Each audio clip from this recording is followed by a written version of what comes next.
वो एक छोटा सा गांव था और वहां कृष्ण और बालू नाम के दादा और पोता साथ रहते थे। वे एक मध्यम वर्गीय परिवार से थे। बालू के माता पिता की बचपन में ही मृत्यु हो गई थी। उसके दादाजी कृष्ण तब से उसे पाल पोस रहे थे। एक दिन बालू अपने दादाजी के पास आया और कहने लगा, दादाजी दादाजी मुझे 10 रुपए दीजिए ना, मैं एक आम खरीद कर खाऊंगा। हाँ हाँ बेटा ले लो। इतना कहते हुए उसने उसे 10 रुपए दे दिए। बालू ने पैसे लिए और बाहर चला गया। उसने एक आम का फल खरीदा और घर लौटने लगा। रास्ते में उसने एक संत को एक पेड़ के नीचे बैठे देखा और उसे लगा कि वो एक भिखारी है। ओ नहीं, एक बड़ी उम्र का आदमी वहां अकेला बैठा है, शायद उसे भूख लग रही हो। ये सोचकर वो वहां गया और उसे वो आम का फल देने लगा। सुनिए, अगर भूख लग रही है तो आप ये आम खा सकते हैं, आपका पेट इससे भर जाएगा। संत ने बालू की ओर देखा और कहा, अरे लड़के, तुमसे किसने कहा कि मुझे भूख लग रही है? मुझे किसी ने नहीं कहा। आप यहाँ अकेले बैठे हैं ना, इसका मतलब आपका अपना कोई नहीं है, इसीलिए सोचा कि आपको एक खाने के लिए दे दूं। संत उसके दयालु हृदय से प्रभावित हुए और मुस्कुरा दिए। तुम बहुत अच्छे बच्चे लग रहे हो। मुझे तुम्हारे इस अच्छे दिल के लिए एक उपहार देने का दिल कर रहा है। उस संत के गले में बहुत सारी मालाएं डली हुई थी। उसमें से उन्होंने झट से एक चेन निकाल ली और बालू के गले में डाल दी। देखो प्यारे बच्चे, ये निश्चित रूप से तुम्हारी सहायता करेगी, इसे हमेशा अपने पास रखना। बालू ने ठीक है कहा और वहां से अपने घर चला गया। जब बालू घर पहुंचा तो उसके दादाजी खाट पर लेटे हुए थे और चिल्ला रहे थे, सीने में दर्द हो रहा है, बालू जल्दी जाओ और बाहर से किसी को बुला कर लाओ। अपने दादा को उस हालत में देखकर बालू डर गया और तुरंत बाहर भागा। उसने इधर उधर देखा। जब उसे बाहर कोई नहीं मिला, उसने अंदर आकर कहा, दादाजी बाहर तो कोई भी नहीं है। इतना कहकर वो फपक फपक कर रोने लग गया।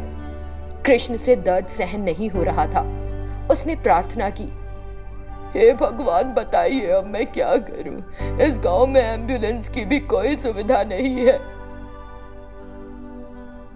भगवान, तुम्हें मेरी मदद करनी होगी। कृपया यहाँ किसी भी तरह एक एम्बुलेंस का जल्दी से इंतजाम करो। मेरे दादाजी। तभी जिस खाट पर उसके दादा लेटे हुए थे उसमें पहिए लग गए और एम्बुलेंस के सायरन भी आ गया, जिसे देखकर बालू हैरान हो गया। इसी बीच उसे कुछ एक आकाशवाणी सुनाई दी, बालू तुम जल्दी से इस खाट पर बैठ जाओ, मैं तुम दोनों को अस्पताल ले जाऊंगा। तुरंत बालू उस खाट पर बैठ गया। जब वो खाट सायरन की आवाज के साथ सड़क पर पहियों की मदद से दौड़ रही थी तो सभी लोग उसे देखकर हैरान थे। फिर वो खाट अस्पताल तक पहुंच गई। तुरंत उसके दादाजी को अंदर ले जाया गया। तभी एक डॉक्टर बालू के पास आया और पूछा, सुनो बेटा, तुम्हारे साथ कोई बड़ा नहीं आया है क्या? हमारा कोई नहीं है डॉक्टर साहब, मैं अपने दादाजी के अलावा किसी को नहीं जानता। इतना कहकर वो रोने लगा। अच्छा रो मत मेरे बच्चे, तुम्हारे दादाजी को दिल के ऑपरेशन की जरूरत है, नहीं तो तुम्हारे दादाजी का जीवित रहना मुश्किल है। उस ऑपरेशन में बहुत पैसा खर्च होगा, वो पैसा कौन देगा? बालू ने हाथ जोड़कर उस डॉक्टर से विनती की, डॉक्टर साहब प्लीज मेरे दादाजी को बचा लीजिए, मेरे पास पैसा नहीं है। हाँ मेरे दादाजी, उनको ऑपरेशन कर दीजिए। डॉक्टर को कुछ समझ नहीं आया कि बालू से क्या कहे और वो वहां से चला गया। तब रोते हुए बालू ने भगवान से प्रार्थना की, भगवान कृपया मेरी सहायता करें। वो डॉक्टर कह रहा है कि मैंने ऑपरेशन के लिए पैसे नहीं दिए तो मेरे दादाजी जिंदा नहीं रहेंगे। तुरंत ही उसके सामने ढेर सारे रुपयों से भरा एक बैग दिखाई दिया। बालू ने वो पैसा लेकर फौरन डॉक्टर को दे दिया। उस डॉक्टर ने पैसे लिए और पूछा, अचानक ये पैसा कहां से आ गया? भगवान ने दिया है मुझे ये पैसा, अब आप जल्दी से इलाज कीजिए मेरे दादाजी का। उस डॉक्टर ने सोचा कि शायद भगवान नाम के किसी व्यक्ति ने उसे पैसे दिए और इलाज शुरू कर दिया। कुछ दिन बीत गए। जब कृष्ण की सेहत थोड़ी ठीक हो गई तो वो घर आ गए। बालू, तुमको अस्पताल में ऑपरेशन के लिए पैसे किसने दिए थे? भगवान ने दिए थे दादाजी, सच में। ये सुनकर कृष्ण अचरज में पड़ गया और बालू को ध्यान से देखा। उसे बालू के गले में एक माला दिखी। बालू, तुम्हें ये माला किसने दी? तब बालू ने उसे बताया कि क्या हुआ। उसकी बात सुनकर कृष्ण को सब कुछ समझ में आ गया। इसका मतलब है कि उस संत ने मेरी जान बचाई है। ये कोई साधारण माला नहीं है, ये एक जादुई माला है। इतना कहकर उसने वो माला अपने हाथ में ली और कहा, ओ जादुई माला, इस गांव में कोई अस्पताल नहीं है, यहाँ कोई एम्बुलेंस भी नहीं है, कृपया हमें सुविधा प्रदान करें। तुरंत एक अस्पताल और एक एम्बुलेंस वहां से थोड़ी दूरी पर एक खाली जगह में दिखाई दिए। ये देखकर उसे बड़ी तसल्ली मिली। तब से वे अपने गांव में जो भी सुविधा जुटाना चाहते थे उसके लिए वो उस माला से प्रार्थना करते थे। इस तरह उनकी सारी जरूरतें पूरी होती गईं और वो आराम से रहने लगे। संबलपुर नाम का एक छोटा सा गांव था। वहां वाणी और मयंक का विवाहित जोड़ा रहा करता था। उनके 2 बच्चे थे, उदय और कमला। वाणी अपने बच्चों से बेहद प्यार करती थी और उनकी बड़े अच्छे से देखभाल करती थी। मयंक अपने काम में व्यस्त रहता था लेकिन निश्चिंत था।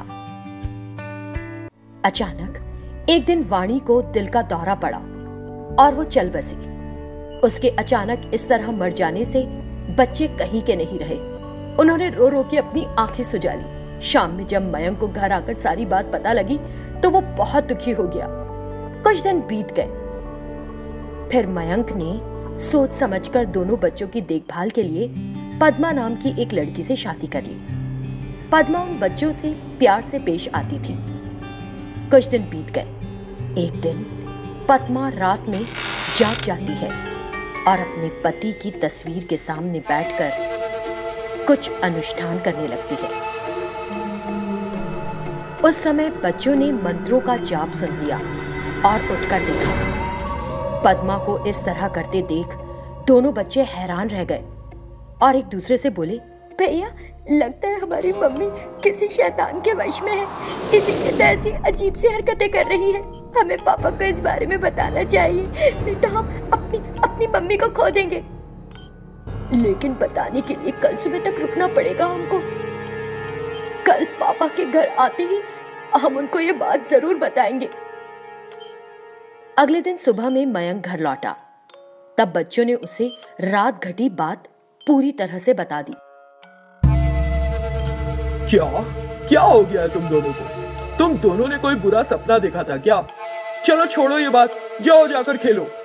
उसने उनकी बातों पर ध्यान नहीं दिया और वहां से चला गया।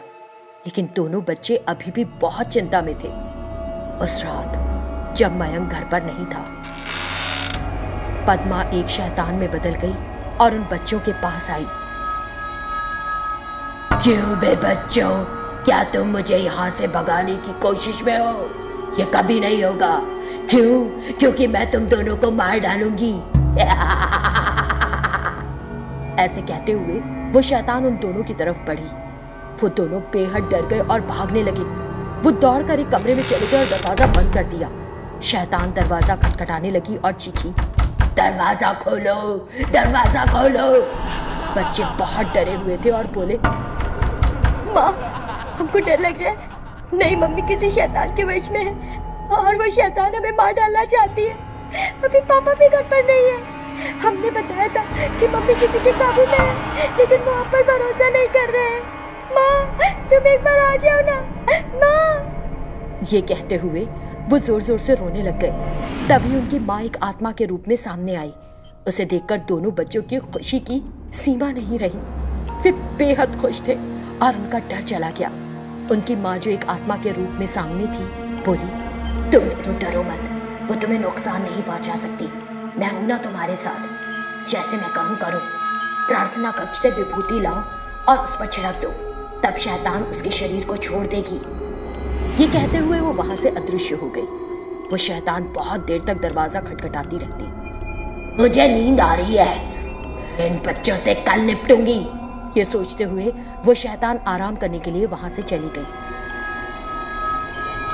आवाज बंद होने के बाद दोनों बच्चे उस कमरे से बाहर आकर प्रार्थना कक्ष में गए। उन्होंने विभूति ली और उस शैतान पर छिड़क दी। तुरंत वो शैतान उसके शरीर से बाहर निकल आई और जोर से चीखी, तुमने क्या कर दिया? मेरा पूरा शरीर जल रहा है। ये कहते हुए वो शैतान जोर से चीखी। उसे सुनकर पद्मा उठ बैठी। फिर दोनों बच्चों ने उसे सारी घटना बताई, जिसे सुनकर वो हैरान रह गई। उस शैतान ने हर ओर आग पकड़ ली और उनके सामने से अदृश्य हो गई। पद्मा फिर उन बच्चों की देखभाल में व्यस्त हो गई।